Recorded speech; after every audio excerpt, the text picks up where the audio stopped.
G'day everyone. Welcome to another Toolbox Tech Talk this Sunday. Hey, it's good to have you back, and thanks for everyone for joining again. I'm getting a little bit of a fan club here, thank you. And look, please feel free to straight away start asking questions. Today's all going to be about power systems, designing them for tiny houses. So that's the focus for today. So use the comments or chat window, whichever platform you're coming through. So I'm streaming to YouTube, Twitter, Facebook, and LinkedIn. So please feel free to throw your comments in there and I'll see them. Even just give us a thumbs up, a like, whatever, and it comes up as a little bubble. So I get to see that too. That's a feel good thing for me. Anyway, so what's been happening? Well, today's been a pretty hard day here at the Smart Energy Lab. We've been installing a very large, well, for me anyway, a 70 kilowatt tracking system, and it's been pouring with rain and foggy, and we've been up with heavy machinery, up ladders, putting panels up, or not panels, torque tubes up. So that's been a good start to the day. But anyway, so I'm going to go real tech today, but I've got a special guest I'm going to bring in a minute, who's someone who actually lives in a tiny house. So I thought I'd start with the real world experience of what's involved in power systems for tiny houses and anything else. So feel free to just throw a few questions in there while I've got her online. So it's my great pleasure to introduce my good friend and next door neighbour, Elise. Hi, Elise. Hi. Great to have you on board and on the show, and coming from all the way 10 metres away in the house next door to me.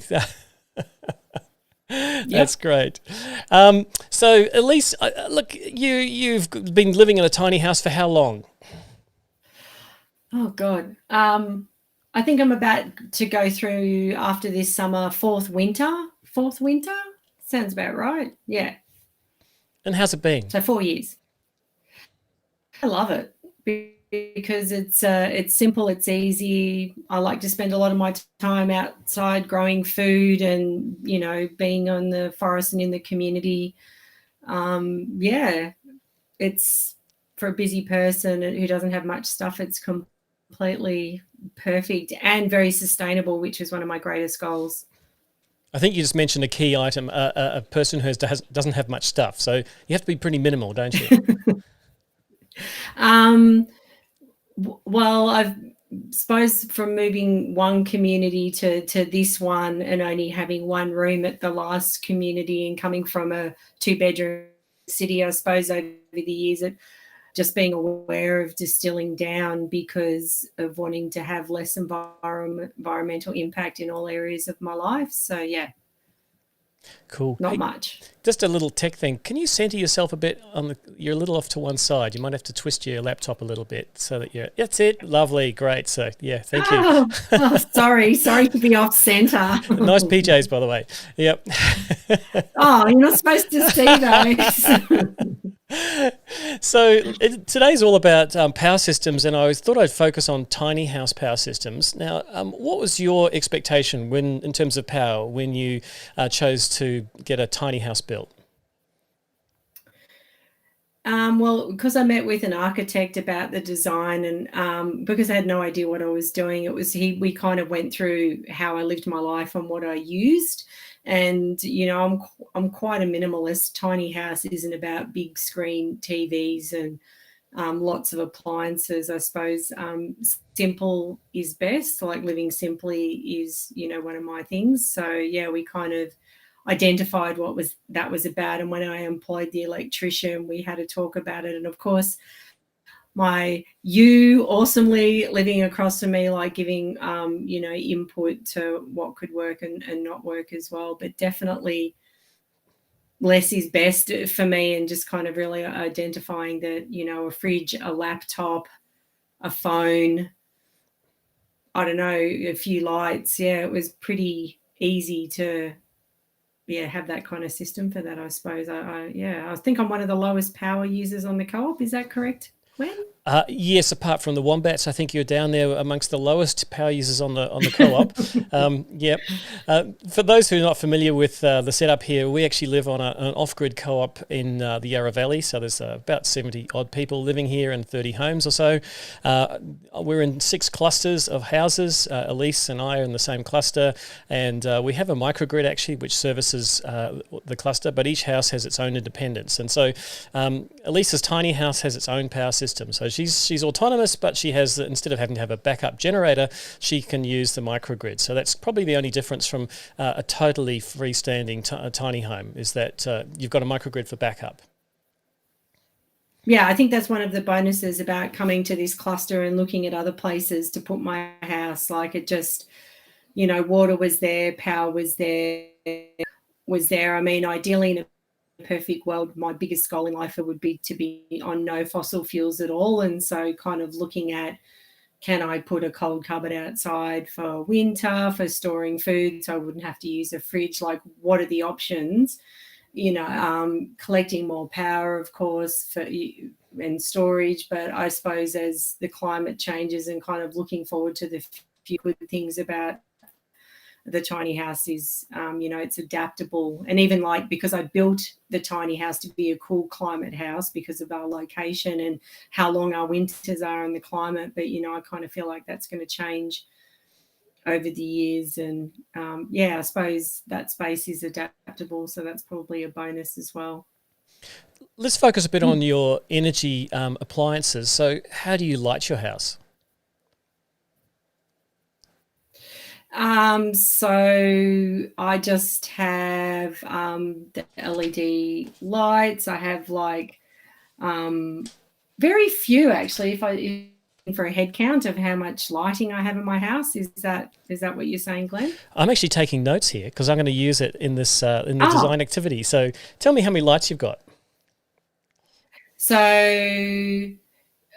this is going to test me, because now I've just had, for all you people out there, I've just had a hip replacement, and so I'm at my neighbour's place in the house for almost three weeks. So I seem to forget what's in there. I think there are 2 in the kitchen. At the door, there's 2 in the kitchen, 1 in the lounge room. There's a light on the overhead range hood. There's a light in the bathroom, a light up in the loft bedroom, and 1 lamp. Oh, and I have that groovy crystal lamp that you gave me. I've got to be a proper hippie, that you gave me the globe for. Yeah. So I think that's all and of course the front sensor light, of course, for coming home. Yeah. So they're all my lights. Right, gotcha. Okay, so I just took little notes there. So we're going to do a little energy plan just to see what a similar house might use. What about cooking? What sort of energy sources do you use for cooking? I would love not to use gas, but I use gas at the moment. As I said, being adaptable, it would be good to move to electricity at some point. So gas for cooking, gas instantaneous, gas for hot water. But I have a big that thing I bought, the solar hot water. Solar hot water, yes, but it hasn't been connected yet. So you're currently, it's actually a derogatory term as a gas-free loader. That means some of your energy comes from gas, and it makes it look like you don't use much energy. But it is a transition fuel for you because, the cost of a solar system on top of the build price of your tiny house was probably a little bit steep. So that's a good transition, is instantaneous gas to solar as you can afford it.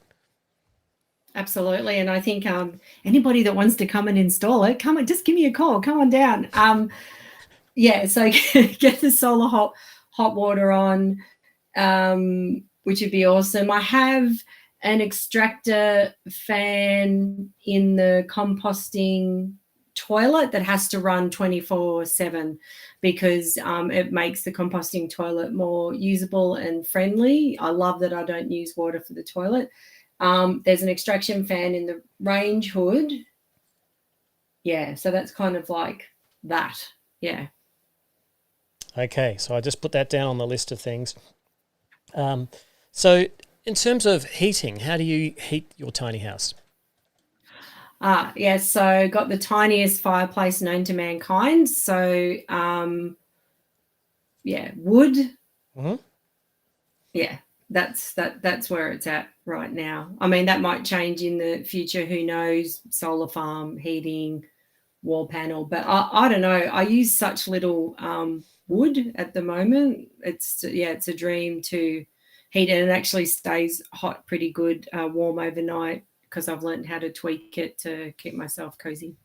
What about cooling? Yeah, that's an issue because of the design of the house, I didn't I don't know why I didn't think of this. So at the moment, I've got blinds over all the windows on the north side, and one for the where the on the west side. I've got blinds for the door where the sun comes beating in. I have a barn door with fly wire, and I'm just using a normal fan. But there's definitely What's a through normal other fan? builders. Like a pedestal Just fan? like a one that goes like that you plug in, you buy from the electrical store. Just an air circulating fan A little desk that fan. I just plug in. Yeah.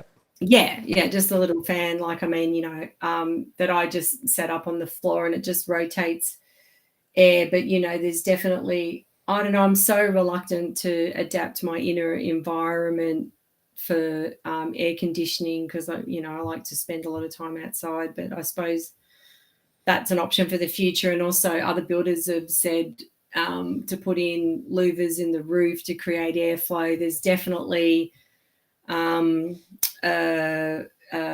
of patio balcony kind of, what are you called? One of those at the side with a trellis to, I don't know, just create more shade and kind of more cooler environments. But definitely as we get hotter, there's probably going to have to be more thought put into that because, as I said, it's a cool design house, so it's not made with a lot of big opening spaces. That'll need to be looked at. What about entertainment? Or office stuff? What have you got in that realm? I just have a laptop, and I just have a Bluetooth radio for music and entertainment. That's about it. So like phone, laptop, speakers. I suppose you wouldn't mind playing some records one day on a turntable, but where am I going to put that? Hang it from the ceiling. Yeah. Yeah. Well, there's a second loft that, I'm waiting to expand my horizon into getting up there, but yeah. What about laundries, washing machines, dryers, etc.? Anything like that? Yeah, so I suppose part of the attraction to me about living in this cluster is, the awesome neighbours in the houses. And so when I parked my house in this cluster, I was kind of aligned under my neighbour Bindy's house, who I'm staying in now, as like one house, like a permit for we, as Glenn knows, we sell shares. And so we're kind of like one household. So we share some facilities. So I use her washing machine. There's a washing line outside our house. I don't have an oven because that just seemed so insane to have an oven in such a small house. So I come over and use her oven or the one in the fireplace in winter and cook some food and leave her some. So I quite like the collaboration of community because like there are 30 washing machines and ovens and facilities up here. So why not share? That made sense. Cool. If you were to do it all again, what changes would you make in terms of the electricals and energy consuming devices? I'd probably, because I had no idea, I'd probably look a little bit harder into controlling the natural environment inside because we have such extremes now and there are options to use nature around the house. But of course, as we know, like bushfire up here is a big risk. So definitely, I've seen a lot of innovation in spaces, but I actually have never looked too hard into innovation of appliances. So I think there's, things get better all the time. There's definitely a lot of groovy stuff out there. So yeah, I think I would design the house a little bit differently and probably make more room for kind of the temperature control and also cooking with all electric. But still, that would be an issue in winter.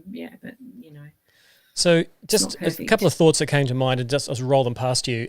If you had less constraint on energy, so you had a larger energy budget to play with, would you consider reverse cycle air conditioning so you could rapidly go from heating to cooling as you wished?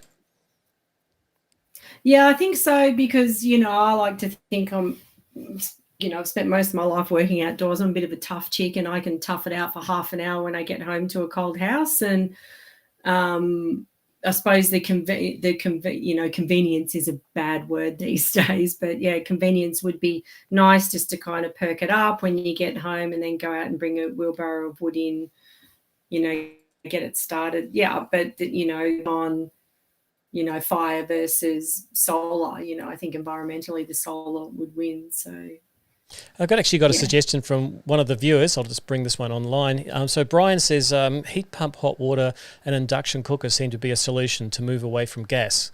Would you consider those? So is he talking about heat pump hot water as in the fireplace, or as in, I don't know what that means? It's an electric heat pump, so it's like a very efficient water heater. Yeah, there is actually one over here at the lab, so I should point it out to you sometime. But they're like 3 to 5 times as electricity efficient as a regular resistive element hot water service. And they've got a very small peak demand. That means when you turn them on, they only draw like 1,000 watts, not 2,500 to 3,500 watts. So they're not a big load on a small system. So they're a very popular choice if you don't have access to the sun or you're constrained by roof area. Now, that I guess I realised I was going to bring a picture up just to show people the house, if you don't mind. Oh, no, that's okay. Okay. So I'm homesick. Oh, my God. There it is. My little house. So at the moment, you look out the window at your house because you're in your neighbour's house recuperating. So that's the tiny house. A couple of things just to point out there is the power system on the side there has had a few upgrades, hasn't it? We've changed the inverter and we've added extra lithium-ion batteries, LFP batteries from Gen Z. So we stuck those in there because the original lead-acid batteries started failing. And we also had an inverter that died and we replaced it with a newer version.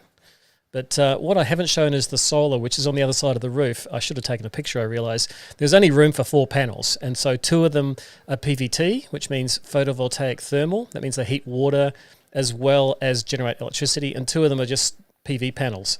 So you have the enormous amount of 800 watts of solar panels on your roof, which is pretty small.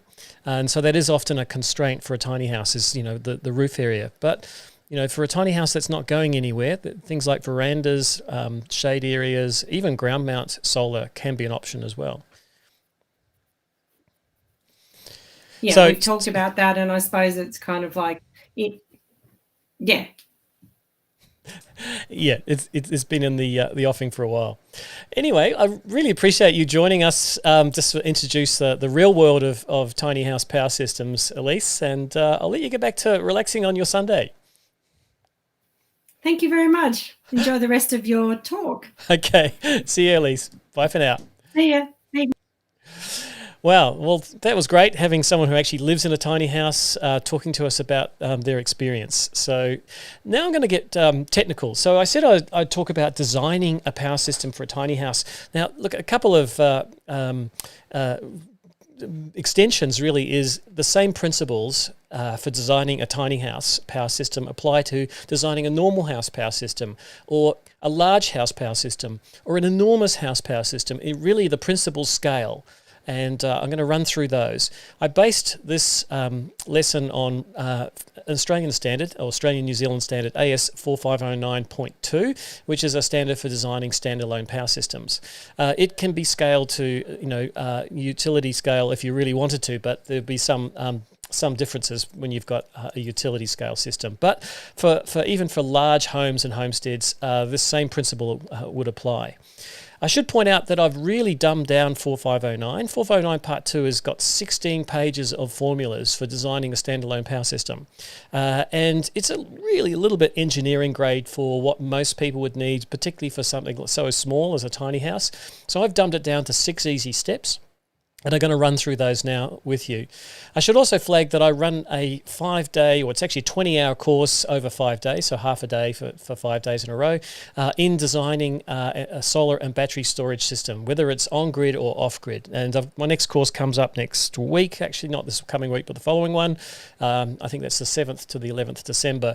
If you're interested in enrolling on that course, it's delivered via Zoom, so it's a sort of classroom environment where we'll sit together and we participate. And there's assignments, etc. I should point out it's not an accreditation course for the CEC. It's actually just the skills and knowledge that you need to design a solar and battery storage system. I used to run courses here face-to-face, but since COVID, it's just really moved online. But I'll probably get back to doing some face-to-face ones next year at some stage. So let's just dive into it. I'll bring up my 6 easy steps. Now, I should point out there's... This process, I'm just going to run through using some real numbers, and I sort of rubbed out the ones that were there before, so you probably see some feints there. And I'm going to use the loads that I just got from Elise. So this is Elise's load sheet here. This is Elise, and this is the kind of thing that you want to start with, is finding out what the customer requires. What are their customer loads? It's no good just kind of asking someone how much power do they need, because you're really, got the wrong picture there. You're really not going to find out much about their system by asking them how much power they use, because they don't know either. You really need some methodology. Now, sorry, I'm just trying to bring up my little thumbnail picture. There it is. Okay, great. So a good way to start is actually talking to them about what appliances they have in their home and listing them. So with Elise here, I quickly ran through her lighting requirements. She said she had some LED lights in the kitchen. There were 2 of them. They're only 5 watts each. She had some lights in the lounge. They were 5 watts each. There's 2 of those. And then I put the number of hours per day in the next column. And I'd go through... ideally, you would do this for a summer and winter. So I'm just showing here summer usage, but ideally you would do 2 of these, one for winter as well. And if you live in a tropical environment, you would probably do a wet season, dry season variation. So you could see, how energy use changed with the seasons. So let's just keep it real simple. We're just doing a single load sheet, not looking at 2 variants, a summer and a winter. But to be honest, if you're off grid on a tiny house, you have to find out what is the worst time of year to try and meet the load energy. Technically, it's known as the load resource ratio, the amount of load energy versus the solar resource that you have available to meet that load energy. So generally for a temperate climate, it is wintertime, but in the tropics, it may well be the hottest part of the year when there's a heavy air conditioning load. So it's not always associated with wintertime. So we go through this process and we basically multiply the power by the number of hours to come up with the number of watt hours. And so just bringing my calculator up here. Where's my calculator? So it's not rocket science. Most of this isn't rocket science, by the way. Most of this is just simple multiplication and addition, maybe a bit of division, nothing more complicated than that. So 2 times 5 is 10, times 6 is 60. I can even do that in my head. So 60 watt hours of energy is used for the kitchen. For the LED lighting in the lounge, it's the same. 2 times 5 times 6 is 60 watt hours. Now, watt hours is a measure of energy. It's not watts per hours, it's watts times hours. The bathroom, she's just got 1 light. It's only probably on for a maximum of 1 hour a day, so that's 5 watt hours. It's pretty small. And the sensor light only comes on for about a total of half hour a day, so put 0.5 there, so that's going to be 5 watt hours total. The extractor fan on the composting toilet runs all the time. It's quite small, it's only 3 watts, but it runs 24 hours a day. So that's going to be 72 watt hours. So surprisingly, something like that little tiny fan on the composting toilet is actually so far the biggest load. And I should point out, most people forget about energy associated with waste. They don't think about the energy of their underground waste treatment system. So a lot of off-grid systems have septic or aerobic systems that use quite a bit of energy. The desk fan in summertime, probably it's 20 watts for 2 hours a day. That's 40. and she's got a stereo, but it's a Bluetooth stereo, so it's just a power miser. So it's only going to be about 15 watt hours, and the computer is 30 watts, and it's running for 2 hours a day, so that's 60 watt hours. Now, if you add all those up, you'll come up with a target for the whole day. So how many watt hours per day? So 60 plus 60 plus 5 plus 5 plus 72 plus 40 plus 15 plus 60 equals. So the enormous total of 317 watt hours per day. Now, watt hours are a very small unit. Kilowatt hours are 1,000 times bigger. So the equivalent of that would be therefore 0.317 kilowatt hours per day. So, bring that up a bit there. So that's the amount of energy she uses per day. So one thing we omitted in this whole thing, I just realised, was the fridge. There is actually a refrigerator in her place, and it's a small one, but small doesn't always mean efficient. So unfortunately, quite a lot of the very small fridges are quite inefficient. They're designed really to be compact and therefore have minimal insulation, but there are good small fridges. So at least I'm pretty sure it's got a pretty good one. But it would probably use up twice as much as everything else. So I'm guessing from measuring her house, I think she was around a kilowatt hour per day. So how do you find this stuff out? How do you find out how much energy an appliance uses if it's not written on it? See, things like LED lights are pretty simple because it's written on them. There's actually a label on the package when you buy it, so you can see what the energy use is. But when it comes to something like a fridge, you look at the star rating on the front of the unit when you purchase it. Now, you can actually find out about appliances by using a website called energyrating.gov.au. It's also used in New Zealand as well. It's a collaboration between ECA and Australia for anything that has a mandatory performance rating, mandatory performance energy rating, MEPS energy scheme. Mandatory performance energy scheme MEPS rating will have a star on it. So I'm just going to show you that website because this is, wrong one. Where are we? It's that one there. Okay, this website here is really useful when you're trying to advise a customer or yourself on an efficient appliance. So looking for an efficient appliance, you can go to this website and go to the registration database, which is down here. I'm clicking on the wrong screen. Registration database, bottom right. And the registration database will give you a searchable index. So here I can choose, for instance, refrigerators. So I go down to refrigerators and freezers, and I can search refrigerators and freezers. So you can narrow your search down by doing an advanced search and add a criteria. And I might make the criteria that the star rating is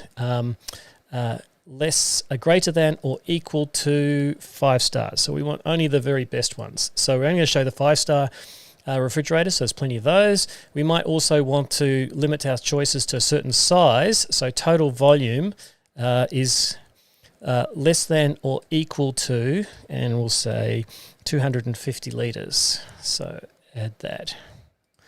There we go. Search. So I'm just looking for small 250 litre fridges. We'll remove that one. Search. Here we go. And we found one. So that's how rare small 5-star fridges are. There's only one on the list. And what's useful is the energy consumption per annum. So that number there, 85 kilowatt hours per annum, is the useful number, and you can use that to calculate per day. So remember that number, 85 per annum. So we're going to divide that by 365. So I'll just go back to my overhead drawing. Here we go. And we'll take the 85 figure. It's written on the star rating on the front of the unit. So if you don't know where to look in a database like this, if you're actually in a shop, on the star rating label in the middle is the energy consumption per annum for fridges. And so that divided by the number of days in the year will tell us our average daily consumption. So let's imagine Elise has this Sub-Zero fridge. It's 114 litres, so it's quite a small underbench style fridge, I'd say. And so where are we? Refrigerator There it is. She's got 1. And we don't put the hours per day because the fridge is on all the time. We don't, the power all the hours per day. We just put the total figure, which is 232 watt hours. So 232 watt hours per day. So that's going to add to this total here. So this total then becomes plus 0.317. So she's up to 0.5, we'll call it 0.55, we'll round it off, kilowatt hours per day. So about half a kilowatt hour per day. That's an amazingly low number compared to what a typical home would use. A typical home is up around 20 kilowatt hours per day. So that's one of the big pluses of tiny homes is that they're oops, I burnt myself on twice. They're energy misers. They really, really save energy by the fact there's not a lot of rooms. There's only 1, maybe 2. There's not a lot of appliances. So they're forced to be very, very energy efficient by design. So that's our little target. We're going to design a system for 0.55 kilowatt hours per day or 550 watt hours. So let's go back to my formulas here and have a look at this. So here we go. Bring myself on as a little thumbnail. There we go. Little floating bubble. And we put up here the number of watt hours per day. So 550 watt hours per day. I'll make it a bit darker. 550 watt hours. Oops, something underneath there. Oh no, some rubbish. Must have been my lunch was under there. So 550 watt hours per day is our target. Now, feel free to ask any questions if you're watching this live. Go to the comments and type in questions in there, or even just comments. Feel free to give us a thumbs up if you're enjoying this, and feel free to subscribe to my channel if you happen to be coming via YouTube. So, battery system voltage. Why is this number 2? It's really to do with the mathematics, because the battery system, we're going to calculate further down the battery capacity in amp hours, so we need to know what the battery system voltage is. Now, generally, the voltage will also determine the type of appliances that you can choose, because if you're trying to run some appliances directly off a battery, there's not many once you get beyond 24 volts. So really 12 volts or 24 volts are pretty popular in small, very small applications. And I'd say a tiny house is an area that you could do it at 12 or 24 volts, but it will limit you on your inverter capacity because there's not many inverters, quality inverters anyway, that go beyond 24 volts. So Elise actually has a 48 volt system, and so I'll use that as an example, but really 48 volt is common for nominal voltage for a lead acid system. She's actually got a lithium ion battery system in parallel with an old dying lead acid system, so we actually upgraded it by paralleling it, but that's another whole story. So 48 wouldn't actually be true if it was purely a lithium system. Lithiums are generally a little bit higher, so around the 51 to 54 volts. Then we need to calculate something called the load subsystem efficiency. If you're going to deliver 550 watt hours per day of energy, you need to allow for the losses. And the losses are the efficiency of the battery storage system, what we call the round trip efficiency. So some of the energy that you put into the battery you don't get back again. Then there's the wiring losses. Some of the losses is heat in your wires, and some is the efficiency of an inverter if you've got AC appliances that convert from DC to AC.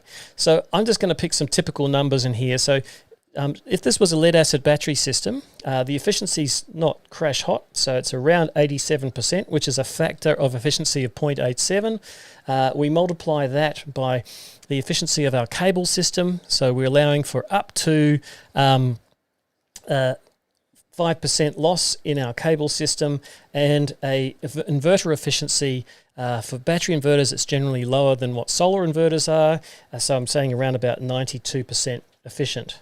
And you just multiply all of those through. I just saw a question or a comment come through from Bradley. Thanks, Bradley. I think you deserve a gold star for my most regular participant. Bradley says, what about the pros and cons of 12 volt versus 240 volt AC? I'm assuming, Bradley, you mean directly running appliances off, say, 12 volts as opposed to 240 volts AC. Just off the top of my head, you definitely have less losses if you directly run something off DC. It does limit you in the sort of appliances you can get. They are generally designed for like RV markets, but when you look at a tiny house, it's not that much different than an RV. So small cable runs, therefore voltage drop isn't such a big issue. You likely have small loads, like just a couple of lights, not a whole house full of lights. It does mean that you've got a guaranteed way of keeping those appliances running independently of the inverter, which means the inverter losses aren't considered. So that's a gain. And also, if a calamity happened, like your inverter failed, any DC sources, DC appliances like lights, maybe a water pump even, won't stop working. So that's a bit of a bonus. So I often think for very small applications like a tiny house, actually having a mix of DC and AC isn't a bad idea. It makes for more complicated wiring. You've got to plan it. You've got to plan your AC and DC wiring for the tiny house, and there is regulations around what they call segregation. You've got to keep them separate. You can't all put them in the same conduit. You've got to have 50 mils of separation or separate conduits, but it can be done. Even my house here, when I built it 10 years ago, I put in DC lighting. So I put in 12-volt lighting throughout the house. I even put 12-volt socket outlets in some of the rooms, just in case. Because you only get one chance generally when you're wiring up a house, because you seal it all up and it's not much fun trying to pull plasterboard off the wall again. So thanks for that one, Bradley. Definitely pros and cons. Of course, the pro is for AC. There's just a huge range of appliances, so that's definitely a big plus. So let's just do the sum here. My calculator's gone to sleep. Oh, wants to know who I am. Okay. So to find out what our subsystem efficiency is, this is the load side. We multiply these together, 0.87 times 0.95 times 0.92, and that's an overall subsystem efficiency of a factor of 0.76. Another way of stating that is 76% efficient. So of the energy that we put into the system, we only get 76% of that back. So we've got another comment here from Ray. Let me just bring that one up. Thanks, Ray. So Ray's saying 12 volt will have some voltage loss if it's a long cable beyond a few meters for high draw devices such as fridges. Agreed. And 240 volt will have losses in converting to mains via the inverter. So it's a balancing act. That's right. So really distance is the enemy of extra low voltage systems at say 12 or 24 volts. But when you're talking a tiny house where it might only be 6 meters long, it's doable by selecting your cable sizes. I often say that voltage drop on a cable is a self-inflicted loss. You choose the cable, you choose the loss. But certainly when you do have high currents, like if you're drawing 100 amps to run an inverter at high power, that's a lot of current at 12 volts and a lot of loss. So you've had very heavy cables and expensive cables. But for something small like LED lighting, not such a big deal. Okay, so thanks for that one, Ray. That's great. Now we're going to work out what's called the amp hour demand based on the A, B, and C. So it's 6 steps, right? It's not that complicated. A, B, and C, we just plug those into this formula here. So we take A, which is 550 watt hours. We divide that by our system voltage, which is 48 volts, and we divide that by our load subsystem efficiency, which is 0.76, and we'll get a different answer than I had last time. Okay, so 550 divided by 48 divided by 0.76 equals. So that means the demand on a daily basis from the battery is 15 amp hours. Now, it's not amps per hours, it's amp hours, amps times hours. So that's the daily demand. Now, don't run away and go and buy a 15 amp hour battery. There's a bit more to it, because that comes down here, F, what size battery system to get.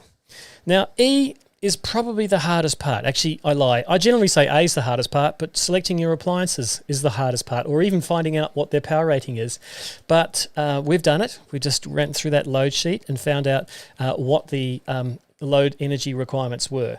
But often in a new build, it's difficult. People don't actually have the appliances yet.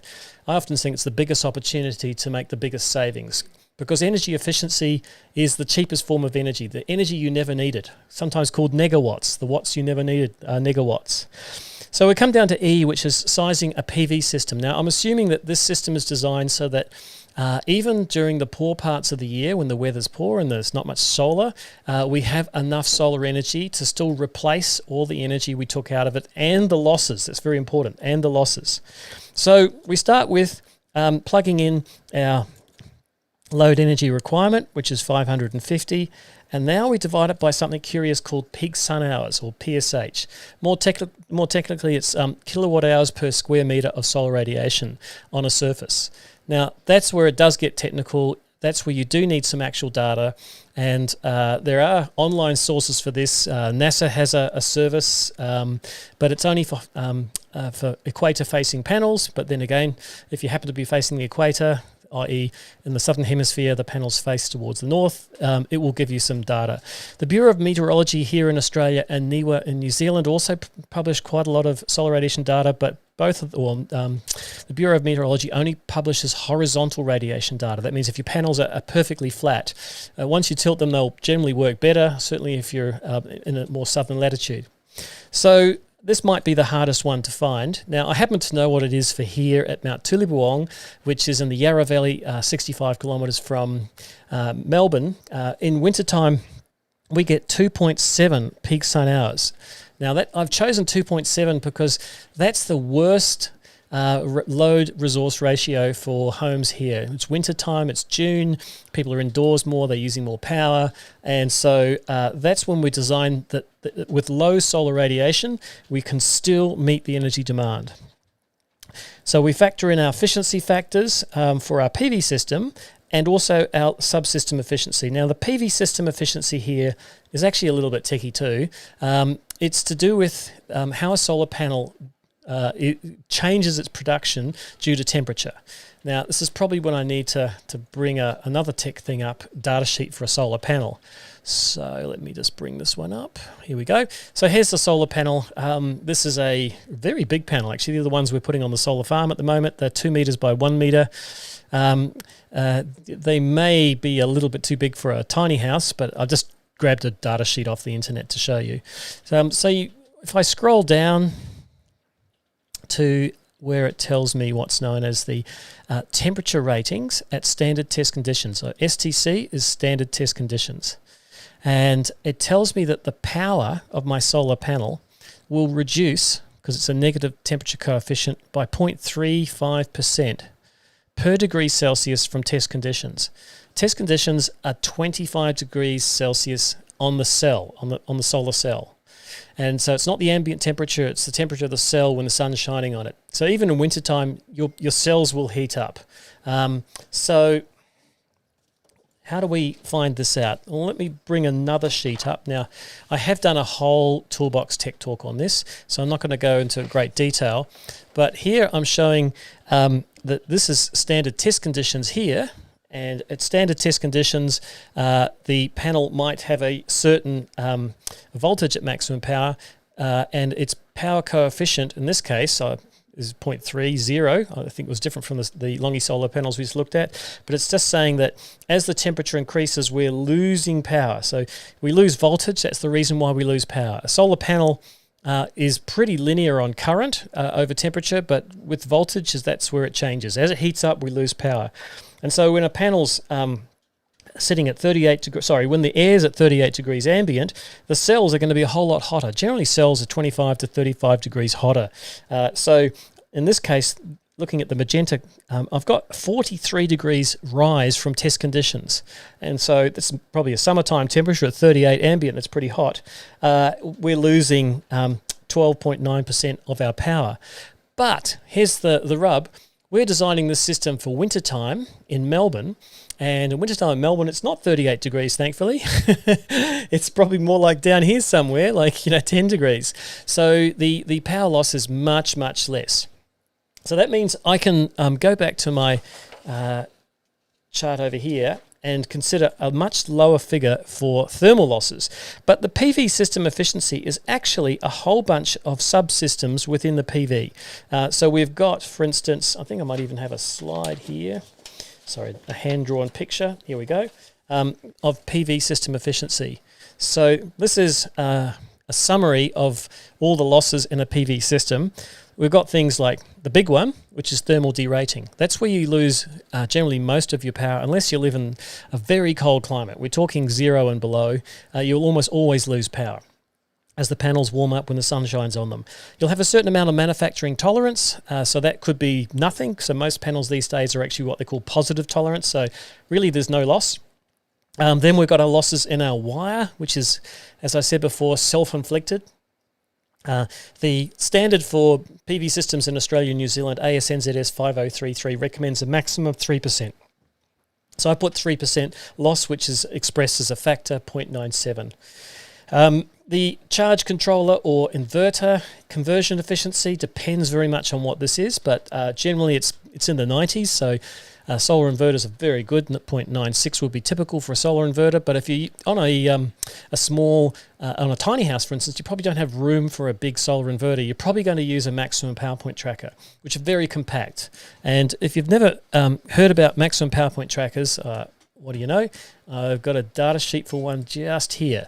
Now, I actually specifically chose this one because it's a great choice for a small system. Now, this is a Victron Smart Blue Solar. I think this is the Smart Blue Solar. Yes. And so these actually have Bluetooth as well. And if I can just zoom in a bit on that for you. Okay, I'll zoom in so it's nice and big. Here we go.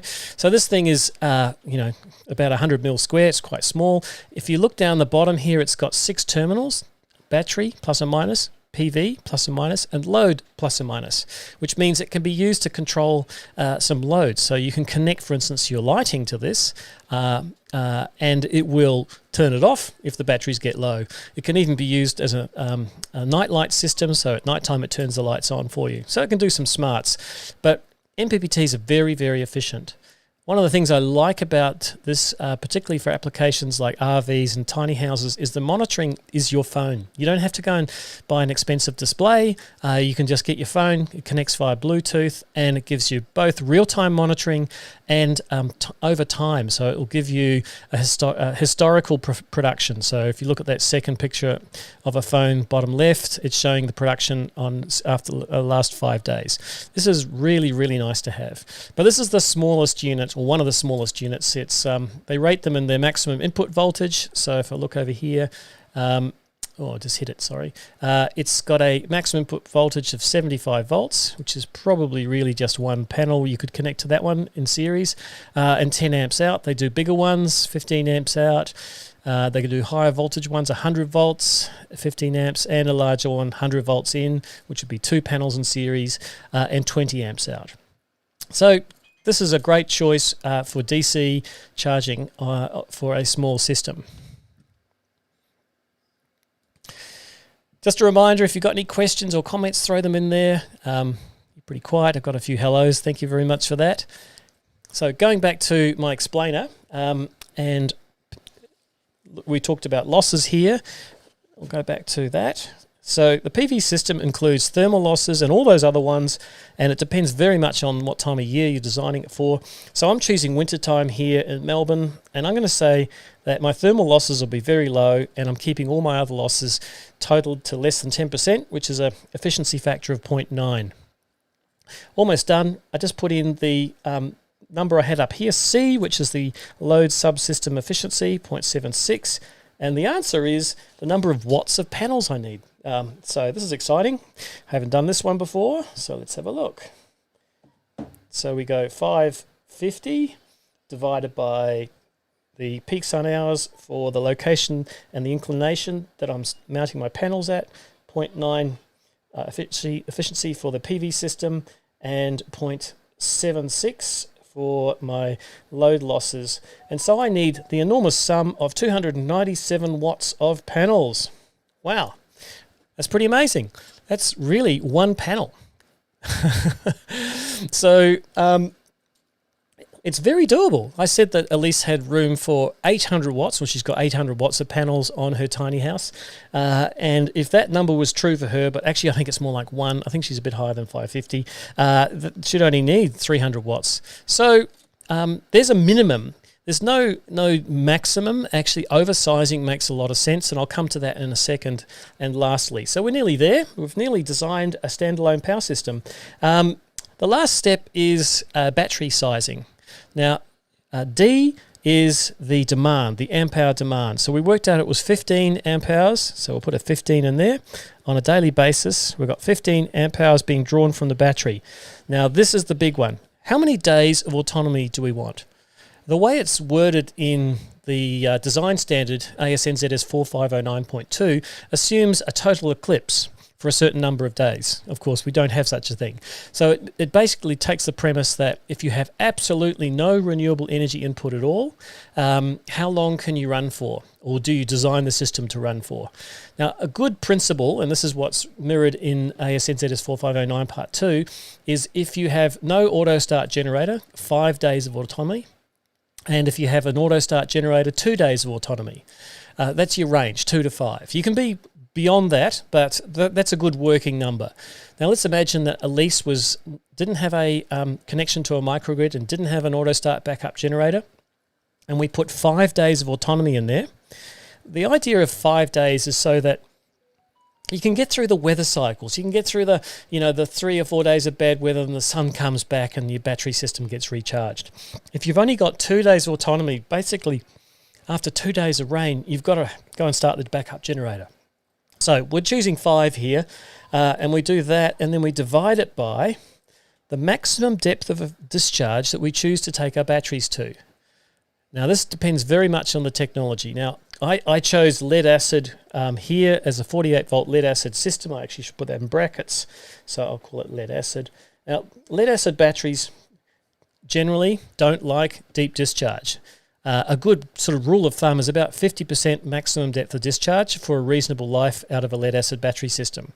If it's a standby system that hardly ever gets called upon, then maybe deeper than that's okay. And if you go shallower than that, you'll certainly make it last longer, but you're sort of over-investing in your unused capacity. This is where more modern technologies like lithium batteries have a big advantage. They often have 90 or 95% or much more usable capacity compared to their nominal rating. But we've chosen lead acid here. So let's put in a 50%, which is a factor of 0.5. It's a 0.5 there. And let's see how big in amp hours does our 48-volt battery system need to be. So I get my calculator out again, and so 15 times 5 equals, whoops, you can't see that, 15 times 5 equals 75, divide it by our maximum depth of discharge, which is 0.5, and we need 150 amp hours of 48-volt lead-acid battery. There you go. And that's exactly what I've got in a little training trailer out here at the Smart Energy Lab, just by chance. I didn't plan it this way. And it would certainly deliver that sort of energy in wintertime. In fact, it's got 660 watts on the trailer, so it's got more than this. Now, this is where I'm coming to this thing about oversizing of your solar. Oversizing the solar gives you a lot of advantages. The original premises in 4509 was to minimize expense and keep the system just the right size. But what's happened is solar panel prices, since that standard was written over 15 years ago, have really come down in price. And so oversizing isn't that expensive. It's also, for those of you who happen to be in Australia, you receive a rebate for solar panels which covers virtually all the cost of the panels, not the racking and the labour, but just the materials. So really, oversizing isn't that expensive if you have the space. But the other big advantage of oversizing is it means you can bring down your days of autonomy, because if you've got an oversized system, let's say it's twice the size you need, instead of 300 watts of panels, you've got 600 watts of panels. Even on a poor day, you'll still be getting some input. So you're drawing less from your batteries during the day. So that sort of stretches out your days of autonomy. So you could probably drop this to 3. But, you know, I think for that sort of size, it's probably not worth it. But oversizing, definitely a benefit. Also, one of the secret benefits of solar panels is they cool. They keep the sun off your roof. In terms of thermal load on a building, they completely block the direct solar radiation. So there's a lot to be said for oversizing for both energy and for cooling benefits. So I can see another question come in here. Just take myself off screen. There we go. So bring it up. Brian says, Power Plus have a great range of lithium. Thanks, Brian. You're the honorary sales agent for Power Plus Energy. Look, I must admit, I'm a big fan too. I've got what's known as the Tower of Power here at the Smart Energy Lab.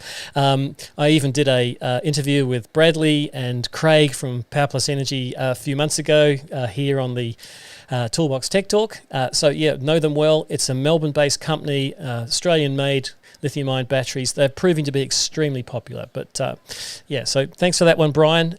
Lithium, I think, is a game changer for tiny houses, particularly because of the weight and compactness.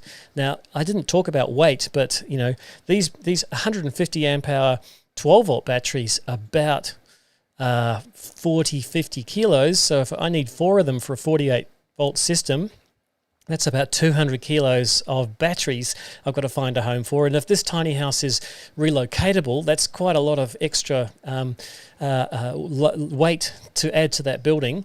Also, they do, under charge conditions, a small amount of hydrogen and oxygen is released, so you've got to have ventilation for them. They can't be in a sealed box underneath a seat, for instance.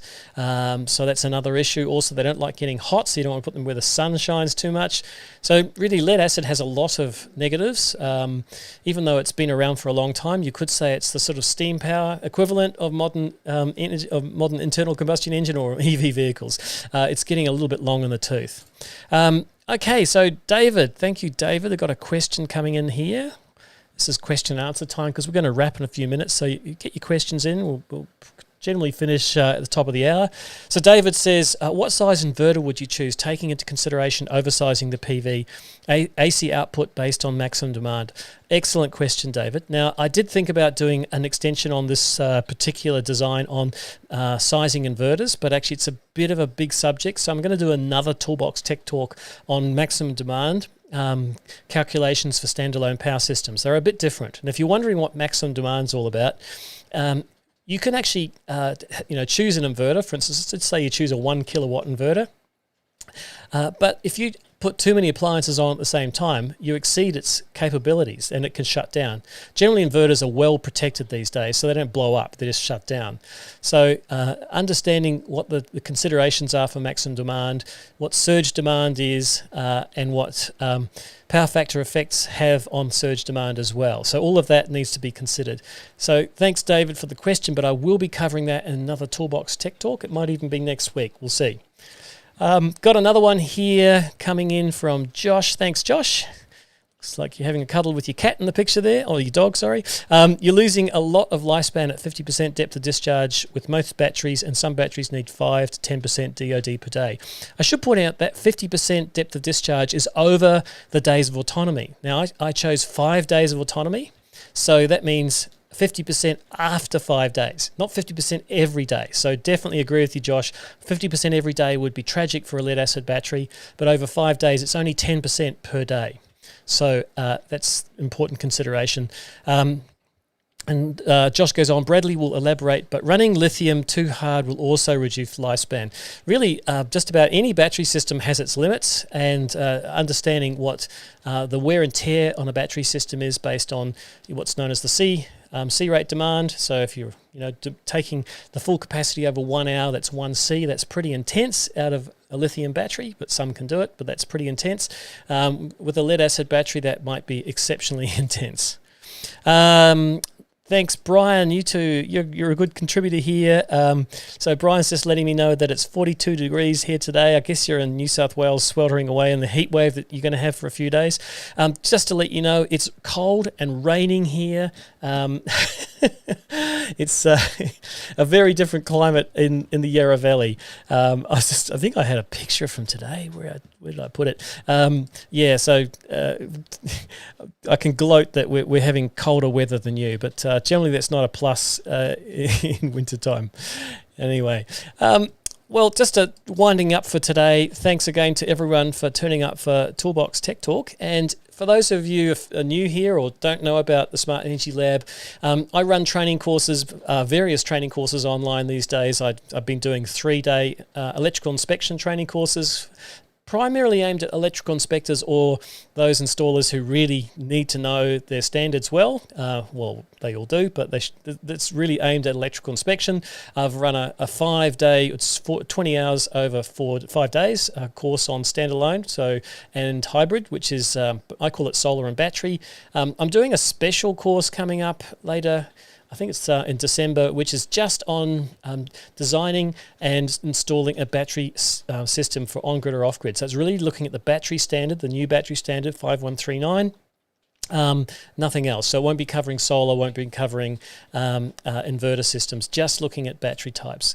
So anyway, if you're interested in any of those courses, just go to solarquip.com. I probably should have put that down somewhere, but anyway, solarquip.com, that's me. So thanks everyone, and this will be live. Sorry, this live will be available ongoing. I'm going to edit it a little bit, chop out some of the beginnings and ends and post it back onto YouTube, so you should be able to see it there as well in a slightly more edited format. So see you around.